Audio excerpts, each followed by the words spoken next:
urongoye Fondation Femido Jaba na Inabudi ku rwego rw'igihugu umushingantahe Sengiyumva Felicien Minani yagendeye intara ya Cibitoke kuri uyu w'Imana mu ntumbero yo kwirabira uko ayo mashirahamwe ariko arakora.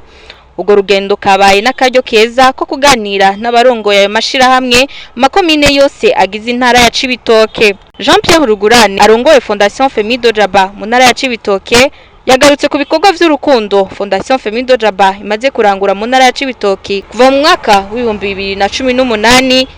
Fondation Femido Jaba yemewe imbere y'amategeko. Aranashima ugo rugendo babarongoye mu ntara yabo ya Cibitoke ati ni kimenyetso cerekana ko tudatamba twirorera ndetse bikanabatera intege. Jean Pierre Rugurane arongoye Fondation Femido Jaba mu ntara ya Cibitoke yanamenyesheje ko mu byo bategekanya harimo kuzoronsa ibikoresho vy'ishure abana banaonikora mu mwaka wa 2021 ushira wa 2022.